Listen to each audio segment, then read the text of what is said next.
तो Roman Reigns रहने वाले हैं रेसलमेनिया के बाद डब्ल्यूडब्ल्यूई से एक लंबा चौड़ा ब्रेक, और वो जो लंबा चौड़ा ब्रेक है ना वो होगा रेसलमेनिया 39 के बाद से समर स्लैम तक। So hello everyone and welcome back to new video. Recent time में रोमन रेंज को लेकर कुछ सिग्निफिकेंट प्लान्स आए हैं सामने, क्योंकि रोमन लेने वाले एक बहुत ही बड़ा ब्रेक डब्ल्यूडब्ल्यूई कंपनी से। अब क्या कुछ पूरी रिपोर्ट है, क्या कुछ पूरे ट्रस्टेड सोर्स है, उसके बारे में तो बात करेंगे। प्लस ट्रिपल एच ने हम सभी के लिए कुछ मैसिव सरप्राइजेस प्लान करके रखे हैं, जो कि रॉ आफ्टर रेसलमेनिया होने की। अब रेसलमेनिया 39 के विनर्स को लेकर भी एक बात आई है सामने, बिकॉज डब्ल्यूडब्ल्यूई चीजें रख रही है टॉप सीक्रेट। रिसेंटली में रॉ के एपिसोड की रेटिंग, समर स्लैम के न्यू लोगो और भी बहुत सारी न्यूज एंड अपडेट्स इस वाली वीडियो के अंदर। So without wasting any time let's begin this video.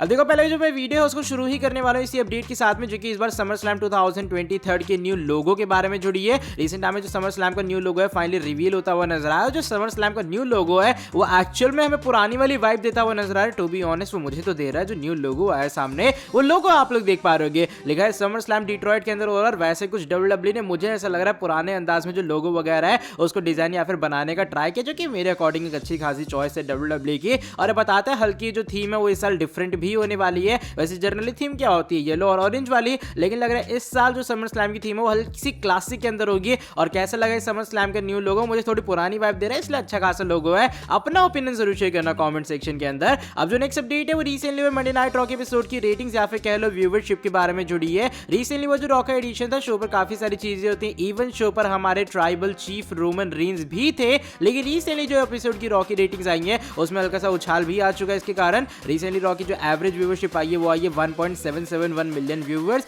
जो कि पिछले हफ्ते के मुकाबले 3.1% ऊपर है। और वहीं अगर मैं बात करूं घंटे वाइज ब्रेकडाउन के बारे में, पहले घंटे में व्यूअरशिप आई है 1.778 मिलियन व्यूअर्स, दूसरे घंटे में हल्की सी बढ़ी, वहां पहुंची 1.807 मिलियन व्यूअर्स, और फाइनली यानी कि तीसरे घंटे में रेटिंग्स और डाउन के अंदर जाती है, वहां पहुंच जाती है 1.729 मिलियन व्यूअर्स। तो कुछ इस तरीके से डब्ल्यूडब्ल्यूई ने मेंटेन किया अभी फिलहाल। रिसेंटली मंडे नाइट रॉ के एपिसोड की रेटिंग, वो तो शो के मेन इवेंट वगैरह में रोमन कोडी का सेगमेंट था, वरना मुझे लग रहा है रेटिंग्स और डाउन चली जाती। रोड टू रेसलमेनिया है, स्मैकडाउन की रेटिंग अच्छी खासी जा रही है, लेकिन रॉ यहां 1.7 मिलियन के बीच में अटका हुआ है। अब जो नेक्स्ट अपडेट है वो इस बार मिस्टीरियो फैमिली के बारे में जुड़ी है, बिकॉज आने वाले स्मैकडाउन के शो को लेकर डब्ल्यूडब्ल्यूई ने एक मैसिव सेगमेंट अनाउंस कर डाला। और आने वाले स्मैकडाउन के शो में पता लगेगा कि रे मिस्टीरियो डोमिनिक मिस्टीरियो का मैच होगा या फिर नहीं, क्या इन दोनों का आपस में क्लैश रेसलमेनिया के अंदर होगा। अब देखो रिसेंट टाइम में होता है कि डोमिनिक मिस्टीरियो ने कहा भाई वो आने वाले स्मैकडाउन के शो के अंदर आएंगे, और डब्ल्यूडब्ल्यूई ने भी अभी बात कंफर्म की कि पूरी मिस्टीरियो फैमिली आपको आने वाले स्मैकडाउन के शो में दिखाई देगी। और जो रे मिस्टीरियो की वाइफ यानी कि डोमिनिक की मदर है वो ये डिसाइड करेंगी कि डोमिनिक रे मिस्टीरियो का फेस करेंगे या फिर नहीं, तो इसलिए डोमिनिक मिस्टीरियो फैमिली को ही कन्फ्रंट करने आएंगे आने वाले स्मैकडाउन के शो में। सो लेट्स सी क्या होता है इनके सेगमेंट के अंदर। अब थोड़ा फैमिली ड्रामा जो इंडियन सीरियल्स में होता है वो आपको डब्ल्यूडब्ल्यूई में भी दिखाई देने वाला है। अब जो नेक्स्ट अपडेट है वो इस बार रेसलमेनिया 39 के विनर्स के बारे में जुड़ी है। अब देखो रेसलमेनिया के अंदर बहुत साल ऑलरेडी मैचेस हो रहे हैं, मैंने अपनी वीडियो के अंदर बताया था कि डब्ल्यूडब्ल्यूई जो है वो बैटिंग को लीगलाइज करने के बारे में सोच रही है। उसके लिए क्या करना होगा, उन्हें रिजल्ट्स बचा के रखने होंगे। तो रिसेंट टाइम में जो बातें आई सामने वो ये आई है कि डब्ल्यूडब्ल्यूई क्या कर रही है, उन्होंने अभी तक कोई भी विनर या फिर लूजर की जो बातें हैं किसी को बताई ही नहीं है कि एक्चुअल में जीतने कौन वाला है। यहाँ सुपरस्टार्स तक कोई बात इन्फॉर्म नहीं की गई है क्या वो रेसलमेनिया के अंदर हारेंगे या फिर वो रेसलमेनिया में जीतने वाले हैं। अब जो टॉप क्लास मैचेस जैसे मान लो रोमन और कोडी का मैच हो गया, इसके रिजल्ट्स तो और भी ज्यादा सीक्रेट रखे जा रहे हैं, यानी कि हार्डली एक दो लोगों को पता होगा कि भाई इस मैच के अंदर कौन जीतने वाला है। और डब्ल्यूडब्ल्यूई मैक्सिमम क्या ट्राई करते हैं अपने रेसलमेनिया जैसे बड़े शो के ऊपर कि चीजें जो है वो अनप्रेडिक्टेबल बनी रहे। दैट्स व्हाई अभी तक सुपरस्टार्स तक को इन्फॉर्म नहीं किया गया और चीजें रखी गई हैं टॉप सीक्रेट की रेसलमेनिया के अंदर कौन विनर होगा कौन होगा लूजर। इसको लेकर आपका क्या ओपिनियन है जब डब्ल्यूडब्ल्यूई फाइनली थोड़ा अच्छा काम कर रही है साल के पूरे रेसलमेनिया सीजन के अंदर। अब चलो बढ़ते हैं आज की हमारी सिंगल लास्ट अपडेट की तरफ। इस बारे जुड़ी है हमारे king of the kings the cerebral assassin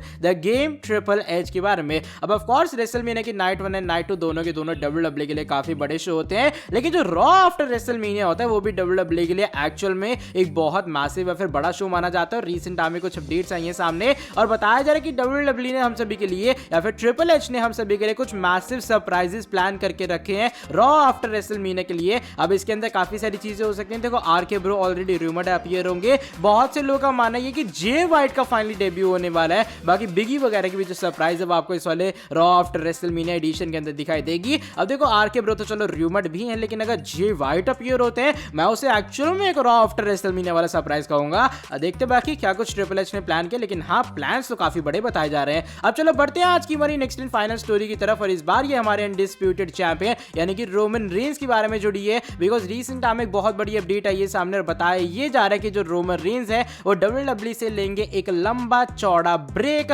और रोमन रेंस शायद गायब हो जाएंगे रेसलमेनिया के बाद टिल समर स्लैम 2023। अब देखो जो रिसेंट टाइम में अपडेट आई है सामने गिव मी स्पोर्ट्स और रेसल वोर्ड्स की तरफ से आई है, वो पूरा स्क्रीनशॉट आप लोग देख पा रहे होगे। यहाँ पे जो लुइस डैंगोर है वो ये बात रिपोर्ट करते हैं कि रोमन रेंस एक सिग्निफिकेंट ब्रेक लेने वाले हैं WWE कंपनी से, और ये बातें पता लगी मे बी जो हमारे अनडिस्प्यूटेड चैंपियन है वो मिसिंग होंगे WWE से समर स्लैम के अंदर, यानी कि समर स्लैम तक या फिर अगस्त के अंदर। वो फिर जब रोमन है एक बार फिर से उनका कमबैक होने वाला है, जो कि मुझे लग रहा है अप्रैल मई जून जुलाई अगस्त भाई सितंबर, कितना लंबा चौड़ा टाइम हो जाएगा ऐसे तो रोमन को WWE से गायब हो। लेकिन रेसल वोर्ड्स यहाँ पर ये बात ऐड करता है, उन्हें ये बातें पता लगी कि अगर रोमन हारता है रेसलमेनिया में या फिर जब भी रोमन टाइटल्स हारता है तब जाके प्लान्स होंगे कि रोमन ब्रेक लेने वाले हैं, यानी कि प्लान चेंज भी हो सकता है। ये बात की श्योरिटी नहीं कि चीज रेसलमेनिया के अंदर ही हो जाएगी या फिर रोमन रेसलमेनिया के बाद ही ब्रेक लेंगे। जब भी रोमन टाइटल हारने वाले हैं तब जाके जो रोमन रेंस है सिग्निफिकेंट कंपनी से ब्रेक लेंगे, जो कि मुझे लगता है वेल डिजर्व्ड भी है। लेकिन मैं सोच ये रहा हूं कि अगर अभी WWE में नहीं हो रहा है कुछ, तो अगर रोमन रेंस 6-7 महीने या फिर 5-4 महीने के लिए चले भी जाते हैं तो एक्चुअल में कंपनी के अंदर होने क्या वाला है। लेकिन ये कुछ रिपोर्ट है, अब काफी लोग का मानना है कि रोमन डेफिनेटली हारेंगे,